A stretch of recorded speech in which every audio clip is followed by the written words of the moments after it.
I think a lot of people go through denial. They do. I think we both did to an extent, because he saw the doctor in March, and the doctor expected to see him back in April, and it wasn't until October or November that he went back. I was really feeling bad. And he was feeling very bad, and he didn't do anything. You have a relationship with someone, and as I go down the line, initially they know. After a while you sort of fill them in, but you don't want to come up with, here's a list of all my medical problems. You worry that, or at least I do, you worry that will they be understanding enough? Will they think that I'm just a bunch of problems for them? Will, you know, can we ever have children? That type of thing. When John first started to get sick, I had to quit my job and actually dedicate my time to him full-time. Because it's not only bringing him to the clinic, you also have to go to school and make sure that his diet is correct there in school. He cannot eat the school diet. He would have to eat the meal that I send with him to school. I was scared. Oh, I was scared. And I don't think I asked many questions. I'm not sure I wanted to know what it was all about.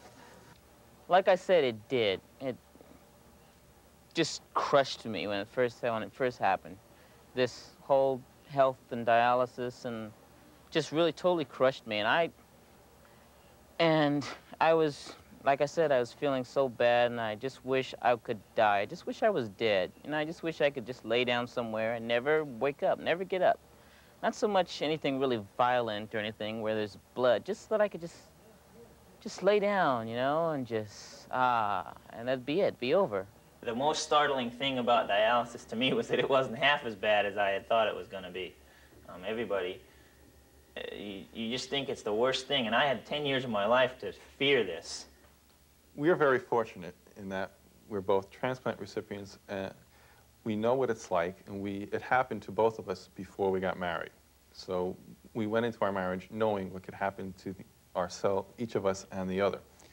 I think it can present problems for a couple in which, you know, one of the members has kidney problems. It's a disease which never really goes away. A transplant is an effective treatment. It's not a cure. And there will always be things to deal with.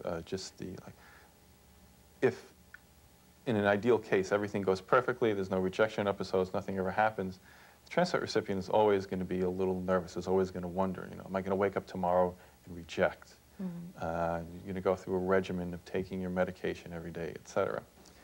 The people you've just seen have kidney disease. Their lives have changed and will continue to change over time, but they still live full and meaningful lives. Hello, my name is Dr. Ken Stavrand, and I'm a nephrologist, a doctor trained to care for people who have kidney disease. You've met me before if you've seen the other videos in this series called People Like Us. If you haven't seen these videos, take some time to look at them. This video and its companion booklet assume you know something about kidney disease and its treatment. So it will focus on the physical and emotional concerns you and your family may have about kidney disease and the ways to make it and its treatment a manageable part of your life. You probably have a lot of questions right now. You may even feel angry, afraid, frustrated, depressed, and confused.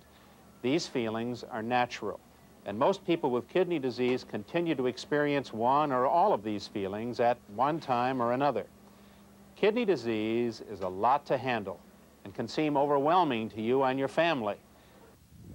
When something bad happens to anybody, it affects the whole family system, whatever that may be, cousins, brothers, sisters, close personal friends. It's like a mobile. The wind, which is lovely here, blows one section of the whole mobile moves. And I tell the families that too, and somehow that image seems to at least strike some kind of bell that they go, oh. You know, I think they tend to think it's just happening to the patient and not to us, but it is. And to help them get in touch with feelings that they're experiencing too, fear, sadness, anger, the same thing a patient would go through. I guess at the time, dialysis was just like a bad word to us, or to me anyway, because it was like the end, and because I didn't know anything about it. So it was like, well, there's no hope. This is it.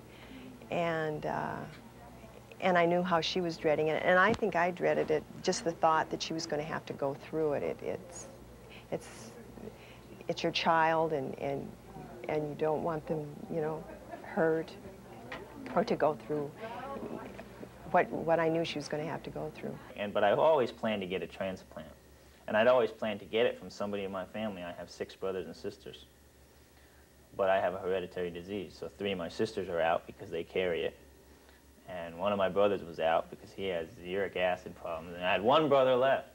My father came down here for an evaluation, and he didn't pass the test to give me a kidney, and that was one of the most lousy experiences of all of our lives in our family, and it really makes you think twice about asking somebody in your family or somebody close to you to donate an organ to you.